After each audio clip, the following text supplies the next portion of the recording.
नमस्कार दोस्तों, आप सबका हमारे सेकंड चैनल में तहे दिल से स्वागत है। यहाँ भी हम सुनते हैं सच्ची और अनसुलझी खौफनाक घटनाएं। अब ये कहानी उन्हीं की जुबानी। अगर मेरी ये कहानी आपके चैनल तक पहुंच गई है तो समझिए कि मैं अभी जिंदा हूं, लेकिन मुझे नहीं पता कब तक। मेरा नाम मैं जानबूझकर नहीं बता रहा। मैं नहीं चाहता कि मेरे घर वालों को पता चले कि मैं ये सब किसी को बता रहा हूं। लोग शायद मेरी बात पर यकीन न करें, लेकिन जो कुछ मेरे साथ हुआ उसने मेरी पूरी जिंदगी बदल दी। ये घटना लगभग 3 महीने पहले की है। हमारे मोहल्ले के एक बुजुर्ग का इंतकाल हो गया था।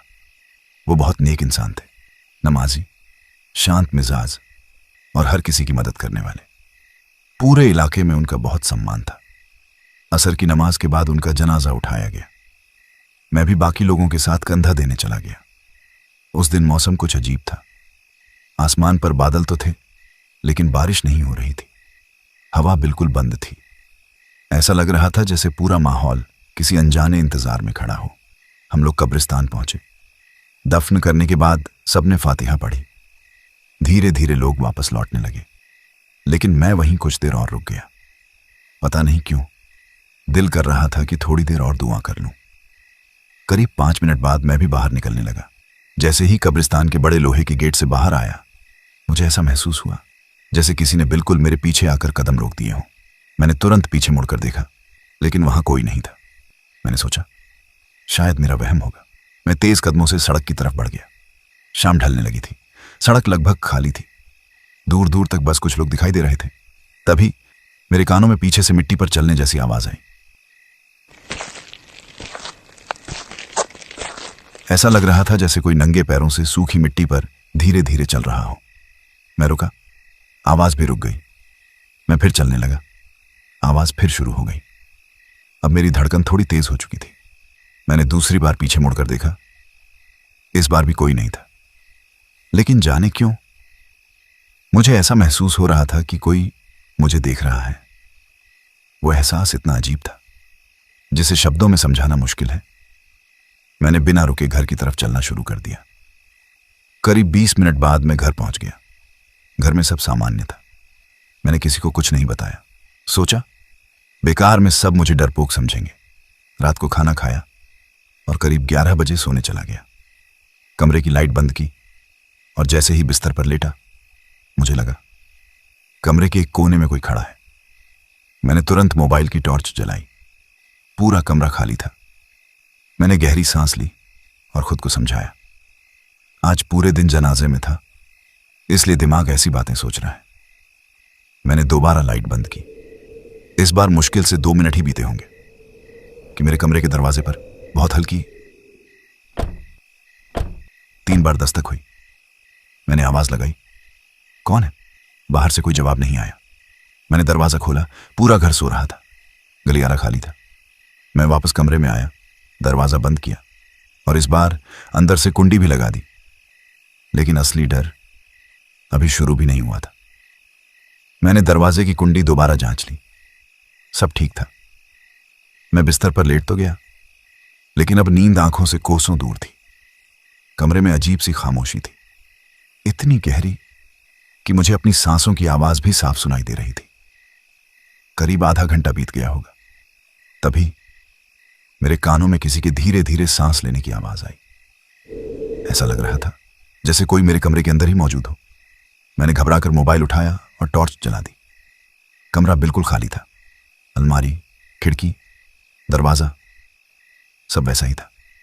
मैंने खुद को समझाया कि शायद डर की वजह से मुझे वहम हो रहा है, लेकिन तभी मेरे मोबाइल की स्क्रीन अपने आप बंद हो गई। बैटरी पूरी थी। मैंने दोबारा चालू करने की कोशिश की, लेकिन मोबाइल ऑन ही नहीं हुआ।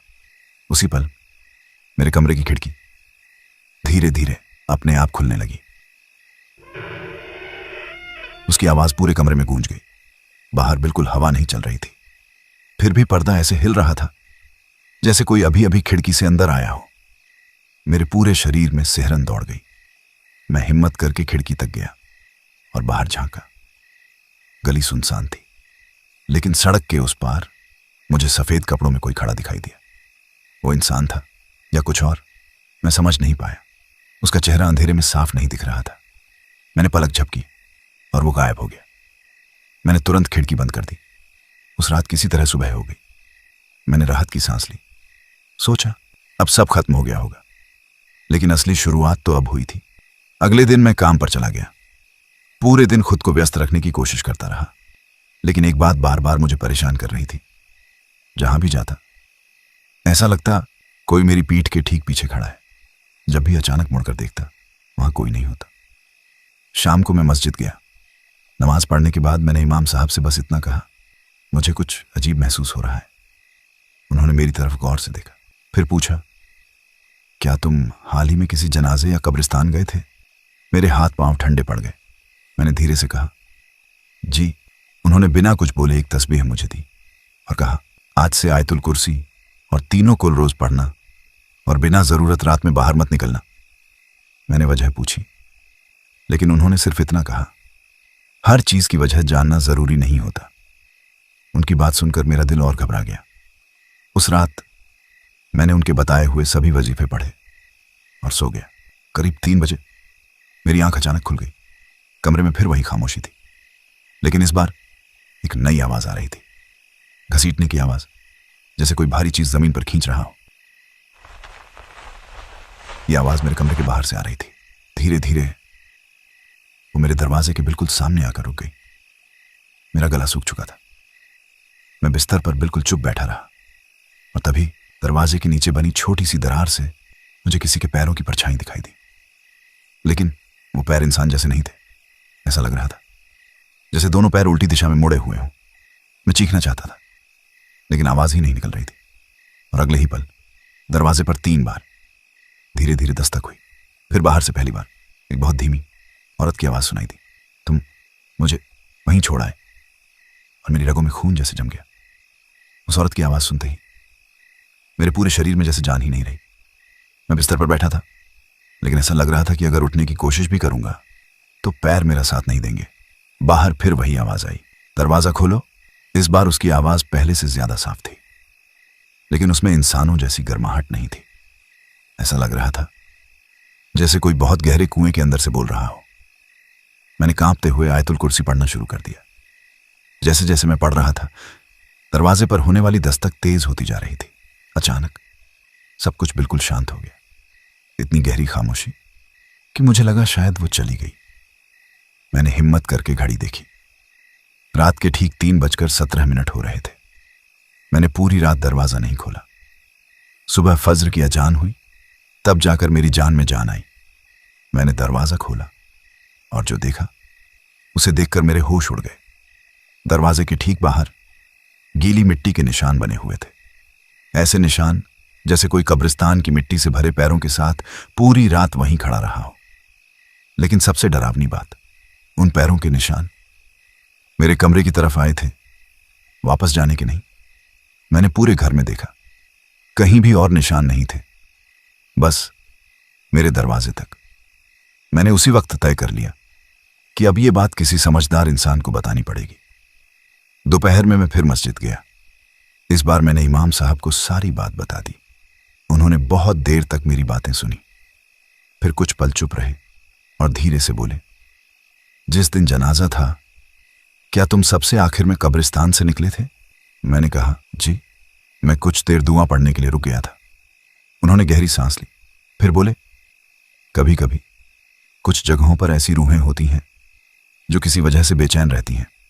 अगर कोई इंसान अकेले सबसे आखिर में निकलता है तो वो उसके पीछे लग सकती हैं। मेरे हाथ कांपने लगे। मैंने पूछा, तो अब क्या करूं? उन्होंने कहा, डरना मत, लेकिन आज रात अगर फिर कुछ हो तो किसी भी हालत में उसके बुलाने पर जवाब मत देना और दरवाजा बिल्कुल मत खोलना। मैं घर लौट आया। पूरे दिन दिल घबराता रहा। शाम होते होते ऐसा लगने लगा जैसे घर की दीवारों में भी सन्नाटा भर गया हो। उस रात मैंने कमरे की सारी लाइटें जला दी। कुरान की तिलावत धीमी आवाज में चल रही थी। मैंने सोचा, आज शायद कुछ नहीं होगा। लेकिन रात के लगभग 3 बजे अचानक पूरे घर की बिजली चली गई। कमरा अंधेरे में डूब गया। उसी पल मेरे मोबाइल की स्क्रीन अपने आप जल उठी। उस पर कोई कॉल नहीं थी, कोई मैसेज नहीं था, बस काले बैकग्राउंड पर सफेद अक्षरों में एक ही वाक्य लिखा था, मैं वापस आ गई हूं। मैंने घबरा कर मोबाइल फेंक दिया और तभी मेरे कमरे के अंदर, बिल्कुल मेरे पीछे, किसी के बहुत धीरे से फुसफुसाने की आवाज आई। इस बार तुम अकेले नहीं बचोगे। मैंने हिम्मत करके पीछे मुड़ना चाहा, लेकिन जैसे ही गर्दन घुमाई मेरी नजर कमरे के सबसे अंधेरे कोने पर पड़ी और वहां पहली बार मुझे उसकी धुंधली परछाई दिखाई दी। सफेद कफन जैसी लिपटी हुई, झुका हुआ सिर और दो चमकती हुई आंखें जो बिना पलक झपकाए सिर्फ मुझे देख रही थी। उस पल मेरी हिम्मत बिल्कुल टूट चुकी थी। कमरे के कोने में खड़ी वो परछाई हिल भी नहीं रही थी। बस उसकी दो सफेद बुझी हुई सी आंखें लगातार मेरी तरफ देख रही थी। मैंने नजरें हटाने की कोशिश की, लेकिन ऐसा लग रहा था जैसे किसी ने मेरी गर्दन जकड़ ली हो। मैंने कांपते हुए फिर आयतुल कुर्सी पढ़नी शुरू की। पहले ही कुछ लफ्ज निकले थे कि कमरे का तापमान अचानक बहुत ठंडा हो गया, इतना ठंडा कि मेरी सांस से धुआं निकलने लगा। तभी वो परछाई धीरे धीरे पीछे हटने लगी और अगले ही पल अंधेरे में गायब हो गई। मैंने पूरी रात जाग कर गुजारी। सुबह होने का इंतजार शायद मैंने जिंदगी में पहली बार इतनी बेचैनी से किया था। फजर के बाद मैं सीधे इमाम साहब के पास पहुंचा। उन्होंने मेरी हालत देखी तो बिना कुछ पूछे समझ गए कि रात फिर कुछ हुआ है। मैंने उन्हें सब बता दिया।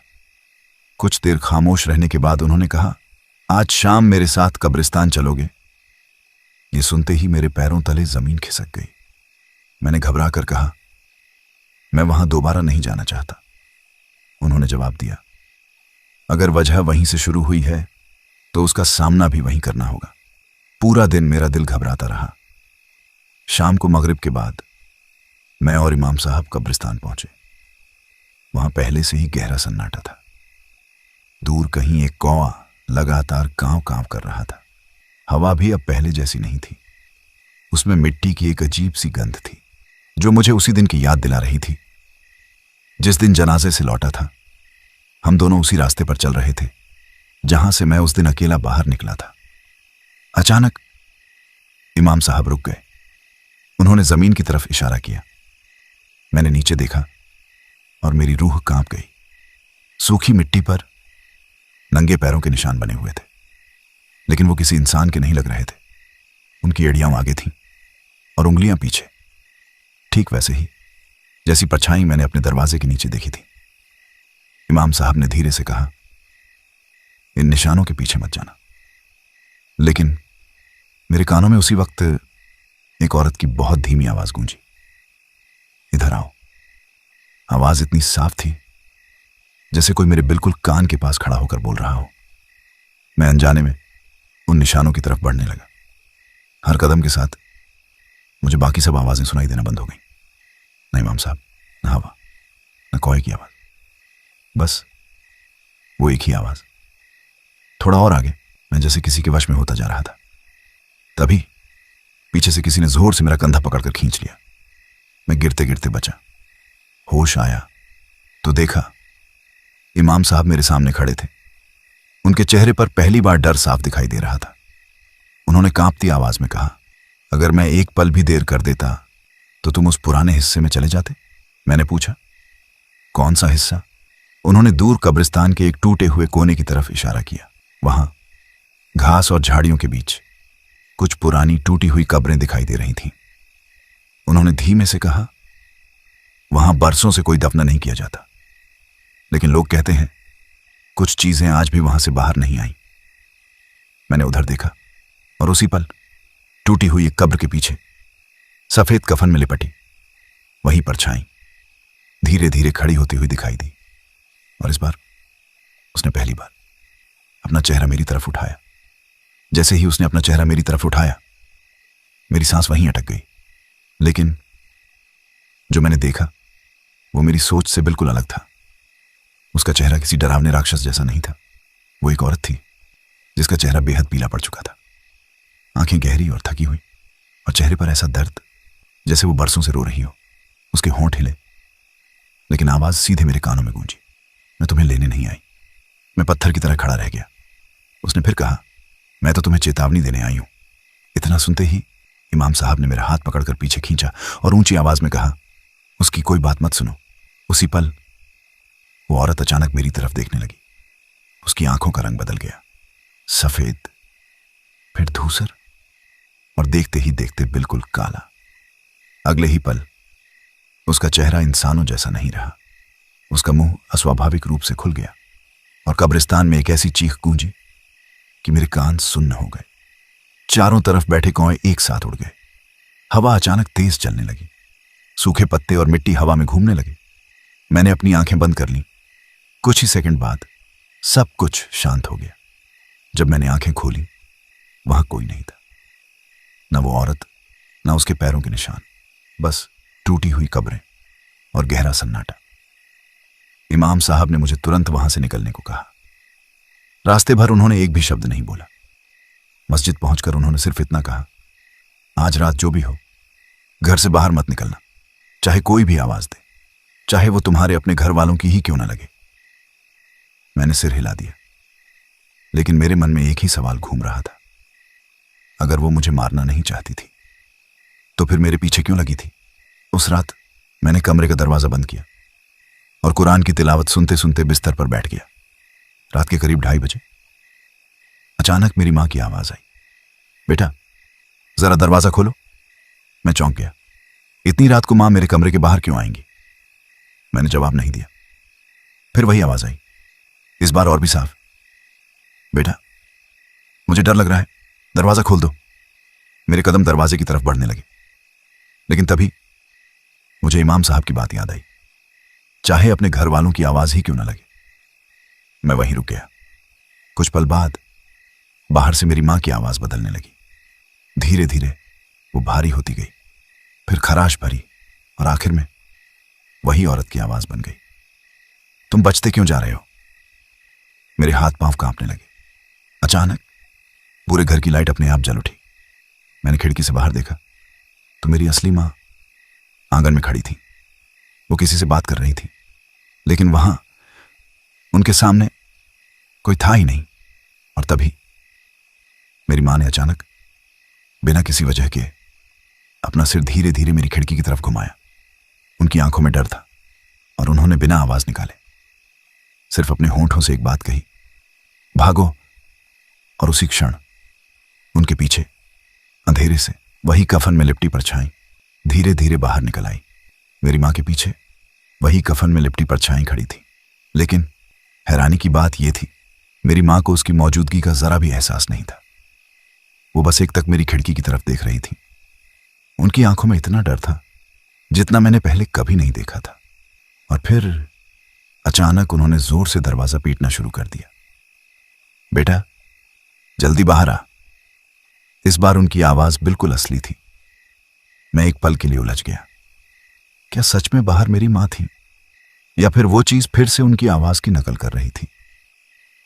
मैंने कमरे का दरवाजा नहीं खोला, बल्कि खिड़की से ही जोर से पूछा, अम्मी आपके दाएं हाथ में क्या है? यह सवाल मैं इसलिए पूछ रहा था क्योंकि सोने से पहले मैंने देखा था कि अम्मी के हाथ में तस्बीह थी। अगर बाहर सच में वही होती तो उन्हें जवाब पता होता, लेकिन उन्होंने कोई जवाब नहीं दिया, बस धीरे धीरे मुस्कुराने लगी। और वो मुस्कान मेरी मां की नहीं थी। अगले ही पल उनका चेहरा धुंध की तरह बिखरने लगा और उसकी जगह वही कफन में लिपटी औरत खड़ी थी। उसने अपनी गर्दन एक अजीब कोण पर टेढ़ी की और बिना होंठ हिलाए कहा, अब तुम समझदार हो गए हो। इतना कहकर वो अंधेरे में घुल गई।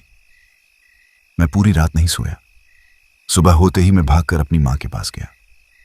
उन्होंने हैरानी से पूछा, क्या हुआ? तुम्हारा चेहरा इतना उतरा हुआ क्यों है?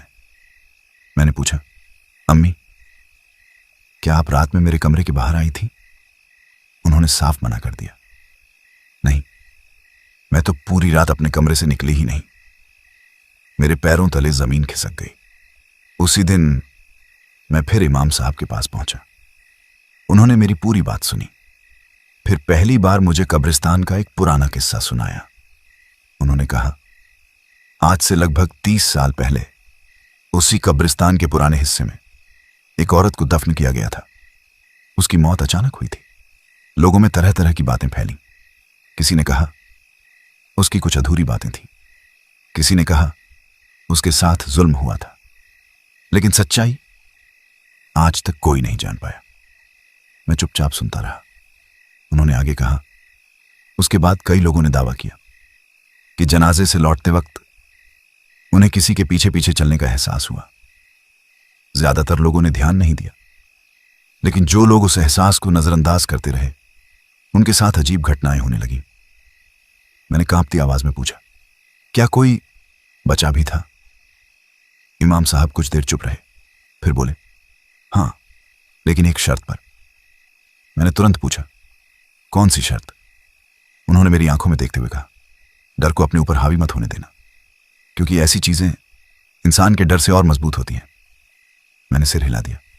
मुझे लगा शायद अब सब ठीक हो जाएगा, लेकिन मुझे नहीं पता था कि उस रात मैं पहली बार उस रूह का असली मकसद जानने वाला था, और वो सच्चाई मेरे होश उड़ा देने वाली थी। उस रात मैंने तय कर लिया था कि अब मैं भागूंगा नहीं। डर तो लग रहा था, लेकिन हर रात इस खौफ में जीने से बेहतर था कि एक बार सच का सामना कर लिया जाए। ईशा की नमाज के बाद मैंने वुजू किया, आयतुल कुर्सी और तीनों कुल पढ़े और कमरे में बैठ गया। घड़ी की सुइयां धीरे धीरे रात के 3 बजे के करीब पहुंचने लगी। 2:58, 2:59, फिर ठीक 3 बजे। पूरे घर की सारी घड़ियां एक साथ रुक गईं। कमरे की हवा अचानक भारी हो गई। मेरी सांस लेना मुश्किल होने लगा, और तभी कमरे के कोने से वही जानी पहचानी आवाज आई, अब चलो। मैंने नजर उठाई। वो कफन में लिपटी औरत इस बार बिल्कुल साफ दिखाई दे रही थी, लेकिन आज उसके चेहरे पर गुस्सा नहीं था, बस एक अजीब सी उदासी थी। वो धीरे धीरे मुड़ी और कमरे के बंद दरवाजे की तरफ चलने लगी। हैरानी की बात यह थी, बिना दरवाजा खोले वो उसके आर पार निकल गई। फिर उसकी आवाज आई, अगर सच जानना है तो मेरे पीछे आओ। मेरे दिल ने कहा, मत जाओ, लेकिन दिमाग बार बार यही कह रहा था कि शायद इसी से यह सिलसिला खत्म होगा। मैंने हिम्मत जुटाई और घर से बाहर निकल आया। पूरी गली सुनसान थी। दूर कहीं एक कुत्ता लगातार रो रहा था। आसमान पर चांद बादलों में छिपा हुआ था। वो परछाई कुछ दूरी पर चल रही थी। मैं उसके पीछे पीछे चलता रहा। करीब 15 मिनट बाद हम उसी कब्रिस्तान के बाहर खड़े थे। लोहे का बड़ा गेट अपने आप धीरे धीरे खुल गया। मेरे कदम वहीं रुक गए, लेकिन वो अंदर चली गई। मैंने कांपते हुए एक कदम अंदर रखा, फिर दूसरा। जैसे ही मैं पुराने हिस्से के पास पहुंचा, अचानक चारों तरफ से फुसफुसाने की आवाजें आने लगीं। ऐसा लग रहा था जैसे दर्जनों लोग एक साथ बहुत धीमी आवाज में कुछ पढ़ रहे हों, लेकिन एक भी शब्द समझ नहीं आ रहा था। वो औरत एक टूटी हुई कब्र के सामने जाकर रुक गई। उसने पहली बार अपना हाथ उठाकर जमीन की तरफ इशारा किया। मैंने नीचे देखा, वहां मिट्टी थोड़ी धंसी हुई थी। ऐसा लग रहा था जैसे किसी ने बहुत पहले कुछ दबाया हो। तभी उसने मेरी तरफ देखा और सिर्फ एक शब्द कहा, सच्चाई। मैं कुछ समझ पाता उससे पहले मेरे पीछे से किसी ने जोर से मेरा नाम पुकारा। मैंने पलट कर देखा तो इमाम साहब हाथ में टॉर्च लिए तेजी से मेरी तरफ भाग रहे थे। उन्होंने आते ही मेरा हाथ पकड़ा और लगभग घसीटते हुए पीछे ले जाने लगे। मैंने कहा, लेकिन उन्होंने मेरी बात काट दी। उनकी आवाज में पहली बार घबराहट थी। उन्होंने कहा, पीछे मत देखना। मैं उनके साथ भागने लगा, लेकिन इंसान की सबसे बड़ी गलती जिज्ञासा होती है। मैं खुद को रोक नहीं पाया और एक पल के लिए पीछे मुड़कर देख लिया। जो मैंने देखा उसके बाद आज तक मैंने कभी चैन की नींद नहीं सोई। वहां अब सिर्फ वो एक रूह नहीं थी, उसके पीछे दर्जनों धुंधली परछाइयां खड़ी थीं। सबकी निगाहें सिर्फ मेरी तरफ थीं और उन सब के बीच एक बहुत लंबा काले साये जैसा कोई धीरे धीरे मेरी तरफ बढ़ रहा था। उसकी आवाज पूरे कब्रिस्तान में गूंजी, जिसे वो यहां ले आई है अब वो हमारा है। उस काले साए की आवाज सुनते ही इमाम साहब ने मेरा हाथ और कसकर पकड़ लिया। उन्होंने बिना पीछे देखे कहा, भागो और किसी भी कीमत पर पीछे मत देखना। हम दोनों पूरी ताकत से कब्रिस्तान के बाहर की तरफ भागने लगे, लेकिन जितना हम भाग रहे थे उतना ही लग रहा था जैसे रास्ता लंबा होता जा रहा हो। कब्रिस्तान का गेट सामने दिखाई देता और अगले ही पल फिर दूर हो जाता। मेरे पीछे दर्जनों कदमों की आवाज गूंज रही थी। ऐसा लग रहा था जैसे पूरा कब्रिस्तान हमारे पीछे दौड़ रहा हो। मैंने हिम्मत करके आयतुल कुर्सी पढ़नी शुरू की। इमाम साहब भी लगातार दुआ पढ़ रहे थे। अचानक चारों तरफ चल रही वो फुसफुसाहट चीखों में बदल गई। ऐसा लगा जैसे किसी को हमारी दुआ बिल्कुल पसंद नहीं आ रही। उसी समय एक तेज हवा का झोंका आया। मेरी आंखें कुछ पल के लिए बंद हो गईं। जब मैंने दोबारा आंखें खोली तो हम दोनों कब्रिस्तान के बाहर खड़े थे। लोहे का गेट अपने आप जोर से बंद हो गया। धड़ाम। उस आवाज के बाद सब कुछ शांत हो गया। इतना शांत कि जैसे वहां कभी कुछ हुआ ही ना हो। उस रात के बाद वो औरत मुझे दोबारा कभी दिखाई नहीं दी। लेकिन कहानी यहीं खत्म नहीं होती। अगले दिन मैंने इमाम साहब से पूछा, आखिर वो मेरे पीछे क्यों लगी थी? उन्होंने कुछ देर खामोश रहने के बाद कहा, वो तुम्हें नुकसान पहुंचाना नहीं चाहती थी। मैं हैरान रह गया। उन्होंने आगे कहा, जिस दिन तुम जनाजे से लौट रहे थे, तुम सबसे आखिर में थे। उसने तुम्हें इसलिए चुना क्योंकि उसे किसी ऐसे इंसान की जरूरत थी जो उसकी मौजूदगी को महसूस कर सके। वो तुम्हें उस जगह तक ले गई जहां वो काला साया मौजूद था। अगर तुम अकेले वहां पहुंच जाते तो शायद कभी वापस नहीं आते, लेकिन तुम्हारे पीछे हम पहुंच गए और दुआओं की वजह से उसका असर टूट गया। मैंने पूछा, तो क्या वो रूह आजाद हो गई? इमाम साहब ने धीरे से सिर हिलाया और बोले, अल्लाह ही बेहतर जानता है। उस घटना को आज 3 महीने हो चुके हैं। मैंने शहर बदल दिया, रात को अकेले निकलना भी छोड़ दिया। जिंदगी अब सामान्य दिखती है, लेकिन एक आदत आज भी नहीं बदली। जब भी किसी जनाजे में जाता हूं, मैं कभी सबसे आखिर में कब्रिस्तान से बाहर नहीं निकलता, कभी नहीं। मुझे उम्मीद है कि ये कहानी आपको पसंद आई होगी, और पसंद आई हो तो हमें कमेंट करके बताएं ये कहानी आपको कैसी लगी और आप किस शहर से वीडियो देख रहे हैं। कमेंट करके बताएं। लाइक, शेयर, सब्सक्राइब करना ना भूलें।